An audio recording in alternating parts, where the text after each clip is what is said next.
नमस्कार, शाम के 4 बजने वाले हैं। वक्त हो गया है फास्ट एंड फैक्ट्स का। फास्ट एंड फैक्ट्स में आपको दिखाते हैं दिन की हर बड़ी खबर पूरी रिसर्च के साथ। मैं हूं अदिति अवस्थी और मेरे साथ है मीमांसा मलिक।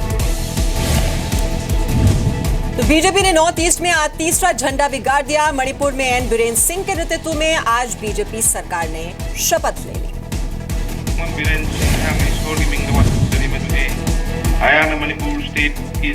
मणिपुर में बीजेपी नंबर 2 रहकर भी नंबर 1 बनने में कामयाब रही। गवर्नर ने एन बीरेन सिंह को सीएम की शपथ दिलाने के बाद एनपीपी के जॉय कुमार को डिप्टी सीएम की शपथ दिलाई। सीएम, डिप्टी सीएम के अलावा 7 मंत्रियों ने भी पद और गोपनीयता की शपथ ली। शपथ ग्रहण के बाद राजभवन भारत माता की जय के नारों से गूंज उठा।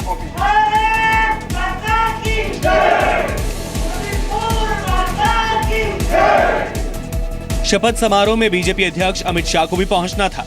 शाह का इम्फाल में रोड शो भी होना था, लेकिन विमान में तकनीकी खराबी की वजह से अमित शाह नहीं पहुंच सके। शपथ ग्रहण में केंद्र सरकार के बड़े मंत्री भी नहीं दिखाई दिए। मणिपुर विधानसभा की 60 सीटों में से कांग्रेस ने 28 और बीजेपी ने 21 सीटों पर जीत दर्ज की है। बीजेपी को एनपीपी और एनपीएफ के 4-4, टीएमसी और एलजेपी के 1-1 और कांग्रेस के 1 एमएलए ने समर्थन दिया है। एन बीरेन सिंह के नेतृत्व में बीजेपी ने मंगलवार को राज्यपाल को 32 विधायकों के समर्थन का पत्र सौंपा था।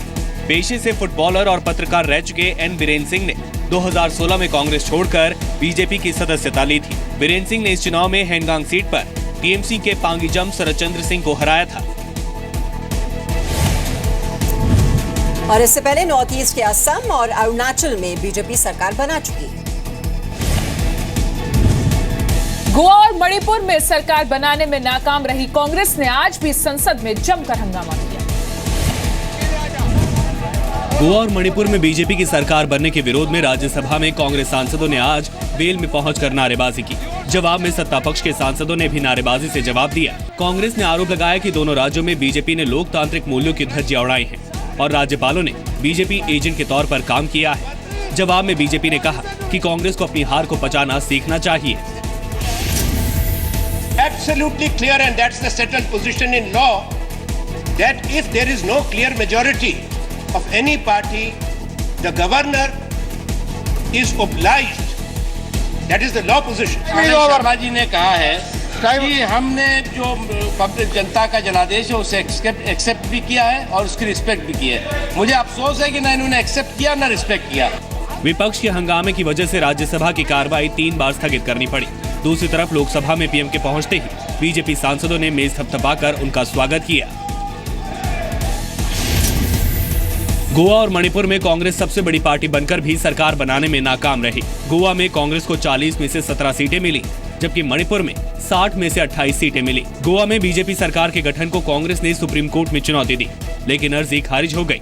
सुप्रीम कोर्ट ने कांग्रेस से पूछा था कि अगर उसके पास बहुमत था तो उसने एफिडेविट क्यों नहीं दिया। गोवा में मनोहर पर्रिकर चौथी बार सीएम बने हैं, जबकि मणिपुर में पहली बार बीजेपी सरकार बनी है।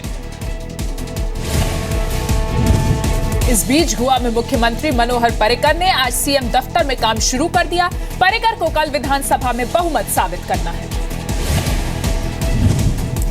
गोवा और पंजाब में बुरी हार से बौखलाए दिल्ली के सीएम अरविंद केजरीवाल ने एक बार फिर ईवीएम मशीनों को लेकर सवाल उठाए।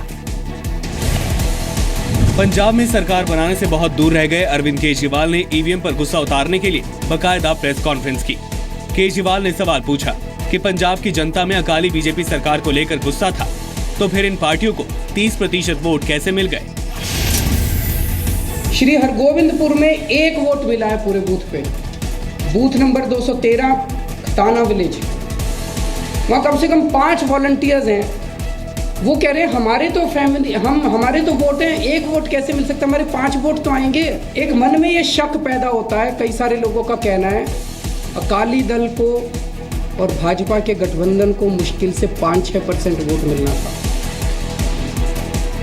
एक शक पैदा होता है कि कहीं ईवीएम के जरिए 20 से 25% वोट आम आदमी पार्टी का अकाली दल और भाजपा के गठबंधन को ट्रांसफर तो नहीं कर दिया गया। बीजेपी कांग्रेस ने केजरीवाल पर पलटवार किया। बीजेपी ने कहा कि अपनी हार में हर बार साजिश देखना आपकी आदत है, तो वहीं कांग्रेस ने कहा खिसियानी बिल्ली खंबा नोचे। जीत गए, ईवीएम ठीक था, जब हार गए ईवीएम खराब है। क्या किया जाए? पंजाब की जनता ने उनको टोपी पहनाने आए थे, उनकी टोपी पहना दी उनको। जो हमारे घर में डेरा जमाने आए थे तो पंजाब की जनता ने झाड़ू से उनको खदेड़ के अपने घर वापस भेज दिया। एक बड़ा अच्छा मुहावरा है कि सियानी बिल्ली खम्मा नोचे। लोगों ने वोट नहीं दिया। लोगों को मालूम है कि आपने दिल्ली में फ्लॉप रहे हो, कोई विजन नहीं है, कोई काम आपने नहीं किया। बीएसपी अध्यक्ष मायावती भी ईवीएम के साथ छेड़छाड़ के आरोप लगा चुकी हैं। यूपी चुनाव में बीएसपी को विधानसभा चुनाव में कुल 19 सीटें मिली हैं। आम आदमी पार्टी को पंजाब में कुल 20 सीटें मिली हैं, जबकि गोवा में खाता भी नहीं खुला। चुनाव प्रचार के दौरान एपी जोर शोर से दोनों राज्यों में सरकार बनाने के दावे कर रही थी। केजरीवाल ने कल ही दिल्ली चुनाव आयोग से एमसीडी चुनाव बैलेट पेपर से कराने की मांग की थी, जिसे चुनाव आयोग ने खारिज कर दिया था। गैंगरेप के आरोपी यूपी के पूर्व मंत्री गायत्री प्रजापति को आज लखनऊ में गिरफ्तार कर लिया गया। सूत्रों के मुताबिक काफी वक्त से कोलकाता में रह रहा था प्रजापति। 27 फरवरी से फरार चल रहा गायत्री प्रजापति आखिरकार आज धर लिया गया। पुलिस ने गायत्री प्रजापति को आज सुबह लखनऊ के आशियाना इलाके से गिरफ्तार किया। गिरफ्तारी के बाद प्रजापति को कोर्ट में पेश किया गया, जहां से उसे 14 दिन की न्यायिक हिरासत में भेज दिया गया। गायत्री प्रजापति ने कहा कि उसे गैंगरेप में जबरन फंसाया जा रहा है। सच्चाई साबित करने के लिए वो नार्को टेस्ट को भी तैयार है। हम सीधा कह रहे हैं कि इस घटना का सीधा नार्को टेस्ट हो। बयान बदल रही है, आपको लग रहा है मतलब जिस तरह मैंने सीधा कहा कि ये मुझे फंसाया था, षड्यंत्र किया गया। Definitely points towards the fact that if serious efforts were ever made by the police to arrest, as they were claiming they wanted to arrest, he could have been arrested any time they wanted. अभी तक ये underground थे, पर क्योंकि हम लोगों ने कार्रवाई इसमें कुर्की की और इनके बेटे के साथ जब पूछताछ की, उसके बाद ये प्रेशर में आए हैं और इनका नियत थी कि ये सरेंडर हो जाए कोर्ट में चुपचाप। लेकिन हमारी टीम क्योंकि लगातार इनके पीछे लगी हुई थी, उसी के आधार पे इनकी जैसे ही हमें लोकेशन मिली और हमारी टीम ने इनको अरेस्ट किया। लेकिन प्रजापति ने इसका जवाब नहीं दिया कि अगर वो बेकसूर है तो फिर गिरफ्तारी से भाग क्यों रहा था।